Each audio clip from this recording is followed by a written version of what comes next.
Kilala tayo ng Diyos. Ako po si Father Fiel Pareha at ito po ang ating segment, ang Daily Devotion, na kung saan tayo po ay magdarasal, magbabasa at magdinilay kasama ng salita ng Diyos sa buong taon. Manalangin tayo. Sa ngalan ng Ama, ng Anak at ng Espiritu Santo. Amen. Halina, Banal na Espiritu, liwanagan mo ang aming puso at isip, nang maunawaan at may sa buhay namin ang iyong salita. Amen. Our Bible passage for today is from the Gospel of St. John chapter 1, verses 43 to 51, and I read it for you. The next day, Jesus decided to go to Galilee. He found Philip and said to him, "Follow me." Now, Philip was from Bethsaida, the city of Andrew and Peter.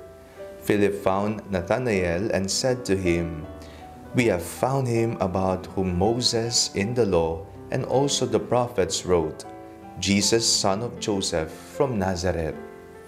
Nathanael said to him, "Can anything good come out of Nazareth?" Philip said to him, "Come and see."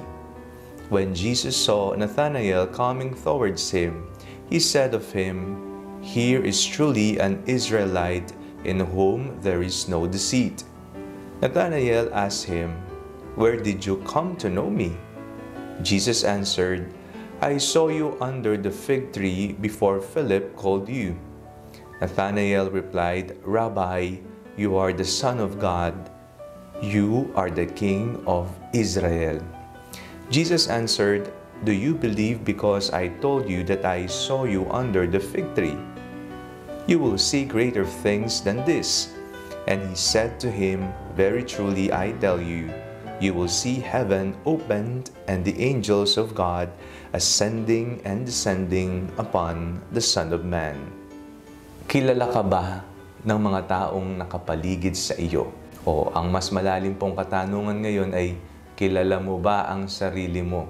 Isa na po siguro ito sa napakatagal pa. Dati pa, ito na ang sinasagot ng bawat isa. Sino ako? Ito po ay isang katanungan na nagpapahiwatig at naghahanap ng kasagutang eksistensyal.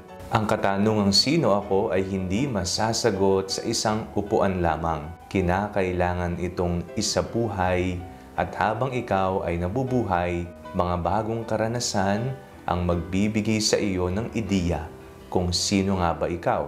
Pero kung gusto mong malaman kung sino nga ba ikaw, abay pumunta ka sa kung sino ang lumikha sa iyo, sapagkat siya ang nakakaalam kung sino ka nga bang talaga.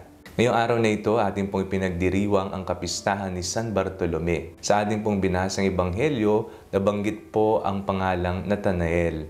Siya po si San Bartolome, na kung saan ang nasabi niya noong una nang sinabi sa kanya na nakita na namin ang tinutukoy ni Moises, ang anak ni Jose na taga Nazaret.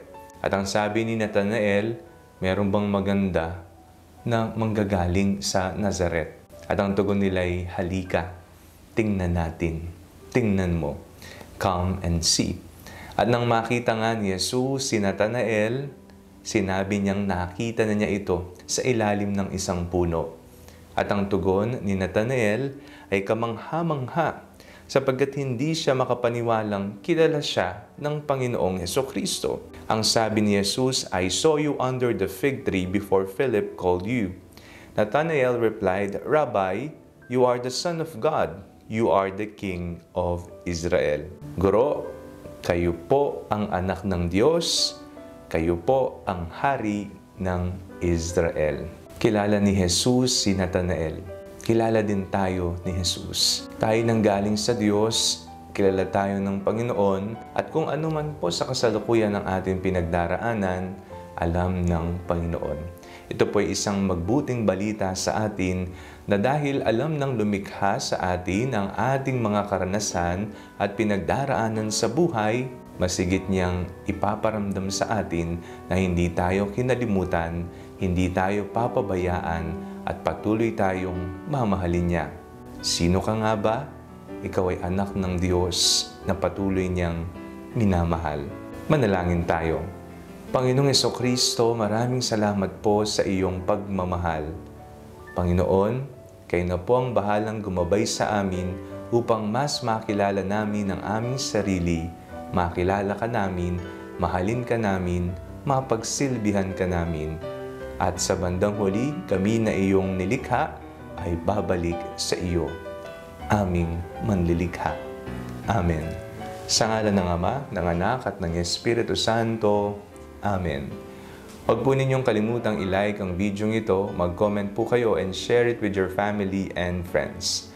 Ang Panalangin Bago Matulog ay may sariling Facebook page na po.